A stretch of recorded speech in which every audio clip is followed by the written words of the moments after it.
বাঁশির সুরে বাংলার চিরচেনা রূপ বন্দনা আর তিতাসের কোল ঘেঁষে শেষ বিকেলের মায়াভরা বৈশাখী বাতাসে ভাসছে সেই বন্দনার মায়াভরা সুর।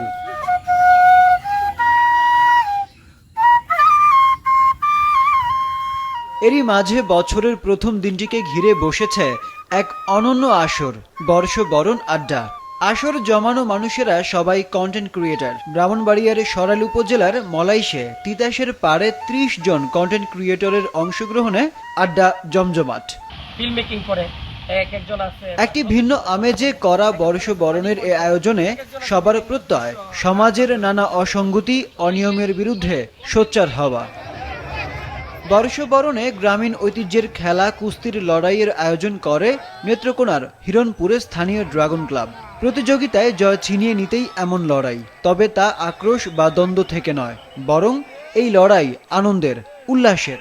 আমরা শুরুতে কেউতুরি দেখছি কুস্তি খেলা, এই কারণে আমরা মহিলারা আইছি মাঠে খেলা দেখবার লাগিয়া। কুস্তি খেলা হইলে আমরা আসলে জনশক্তি টক্তি আছে, এই মাঠে আমরা কুস্তি করছি। কুস্তি খেলাটা হোক, মাঠে আসুক, খেলাতে হোক।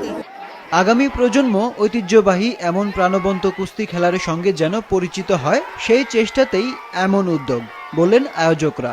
যান্ত্রিক জীবনে মানুষ অনেক ব্যস্ত, এই ব্যস্তময় জীবনে আমরা আবহাওয়া বাংলার সেই পুরাতন ঐতিহ্যগুলোকে এনে আমরা চাচ্ছি মানুষের মধ্যে আনন্দ দেওয়ার জন্য। এদিকে পটুয়াখালীতে গ্রাম বাংলার চিরচেনা কাবাডি খেলায় মেতেছে বিভিন্ন বয়সের মানুষ, আর তা উপভোগ করছে হাজারো দর্শক। বর্ষবরণে এই কাবাডি প্রতিযোগিতার আয়োজন করেছে স্থানীয় জেলা প্রশাসন।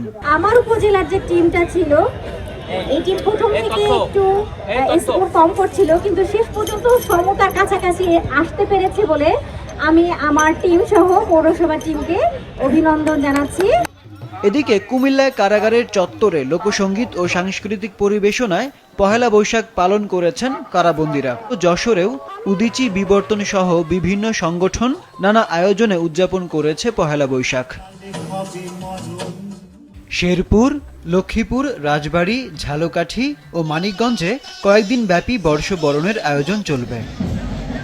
বর্ণাঢ্য আয়োজনে বান্দরবানের মারমা সম্প্রদায় উদযাপন করছে সাংরাই উৎসব। এর আরেক আকর্ষণ ছিল পিঠা উৎসব।